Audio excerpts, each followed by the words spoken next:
इस यूनिट की शुरुआत हम एक बहुत ही बेसिक सवाल से करेंगे।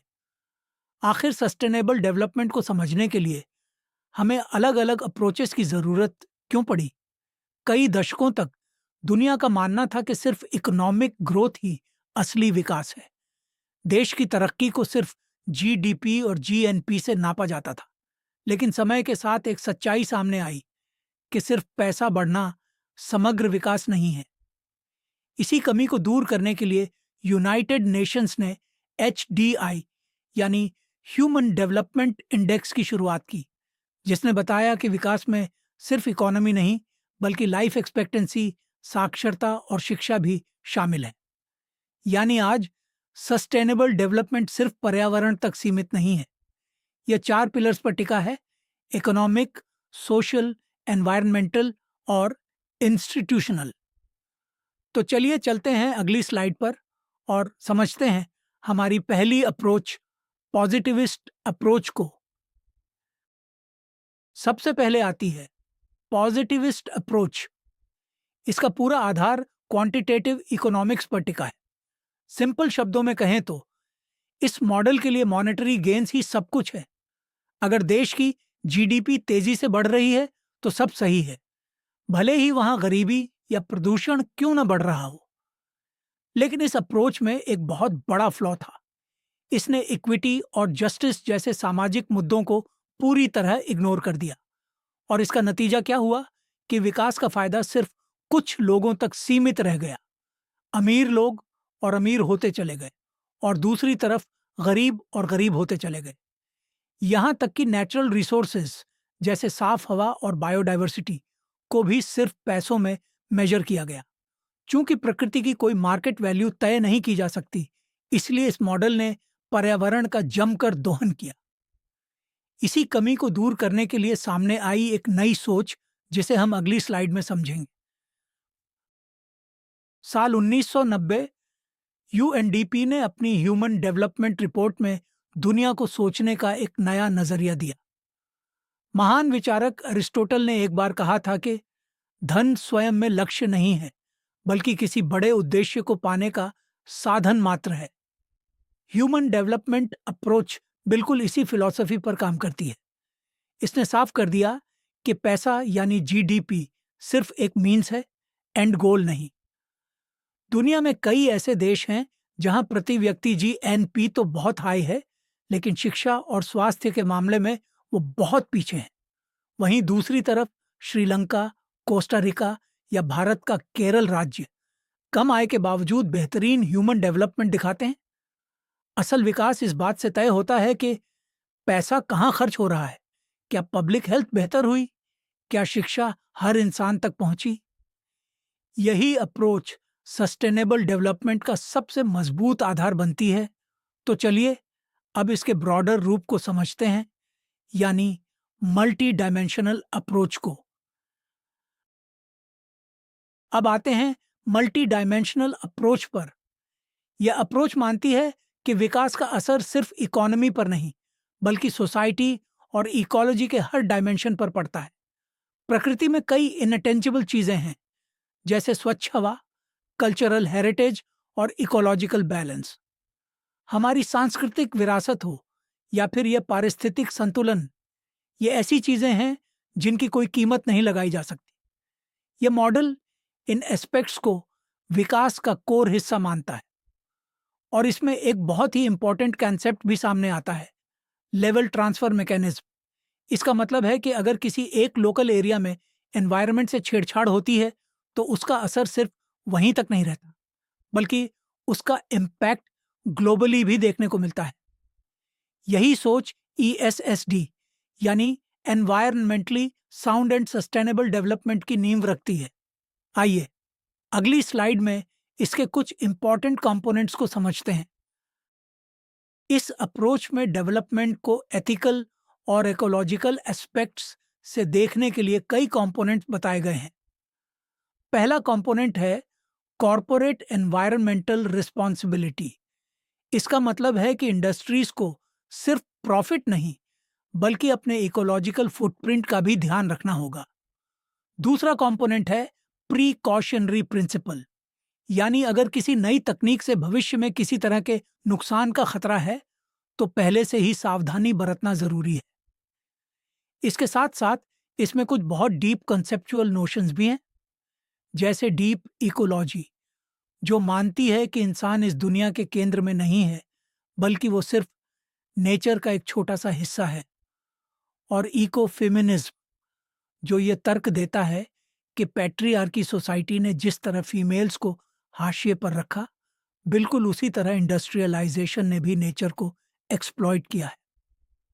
और गांधी जी का ग्राम स्वराज्य, जो लोकल सेल्फ रिलायंस और नेचर फ्रेंडली लाइफस्टाइल पर जोर देता है, इन सभी विचारों से मिलकर विकास का एक संतुलित मॉडल तैयार होता है। चलिए आगे बढ़ते हैं इको सिस्टम अप्रोच की तरफ।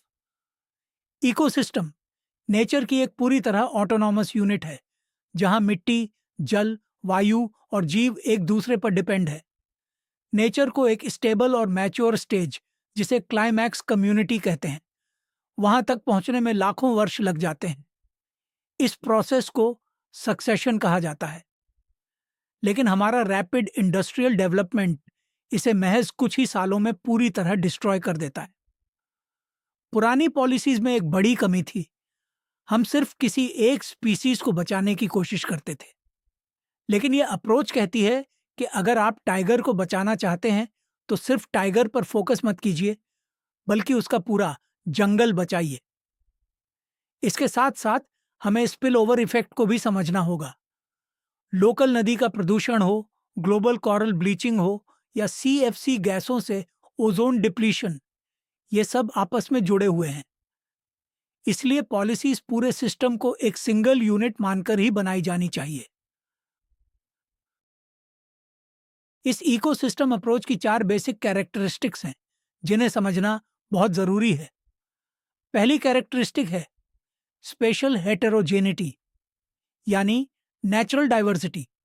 सॉइल, वेदर और लिविंग बीइंग्स की यही डाइवर्सिटी इकोसिस्टम को स्ट्रांग बनाती है। दूसरी कैरेक्टरिस्टिक है रेजिलियंस।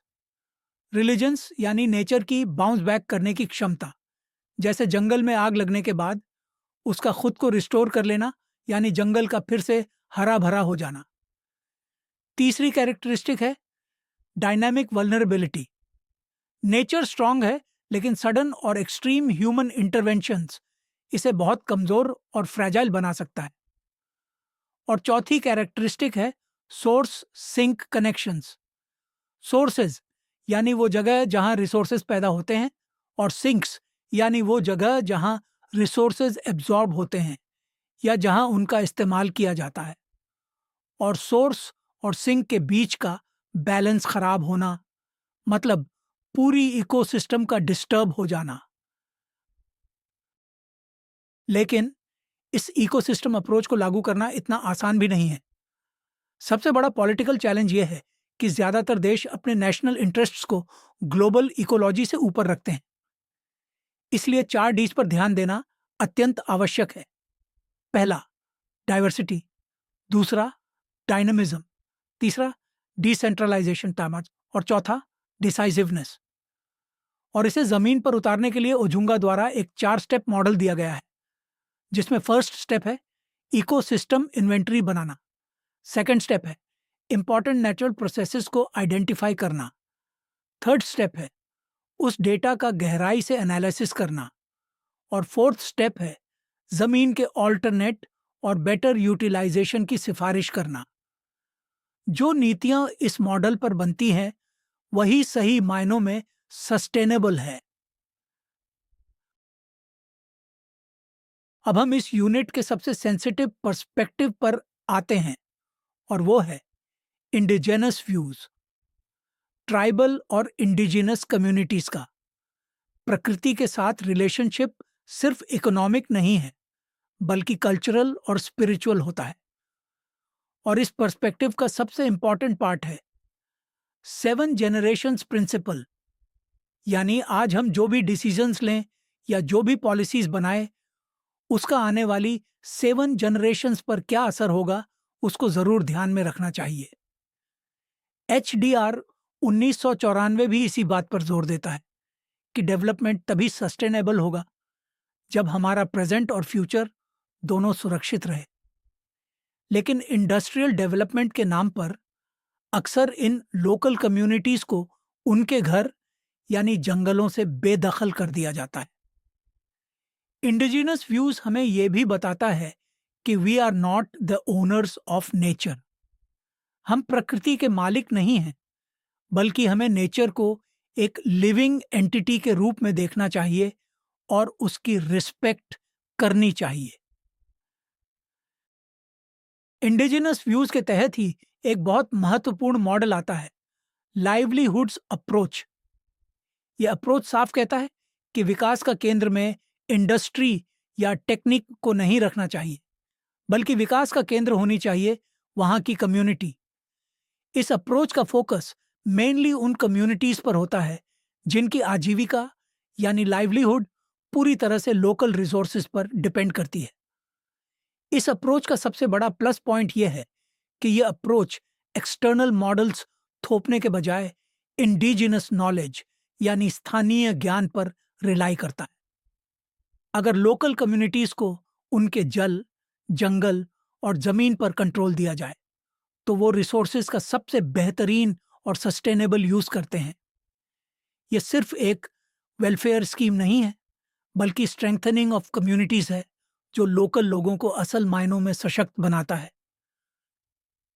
इसी सोच से जुड़ी है हमारी अगली अप्रोच, पॉवर्टी रिडक्शन स्ट्रेटजीज, जिसे PRS भी कहा जाता है।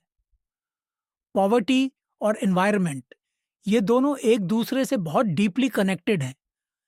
जब एनवायरनमेंट को नुकसान पहुंचता है तो उसका सीधा और सबसे ज्यादा असर गरीब समुदायों पर पड़ता है, और जब पॉवर्टी बढ़ती है तो लोग भी मजबूरी में रिसोर्सेज का ओवर एक्सप्लॉयटेशन करते हैं।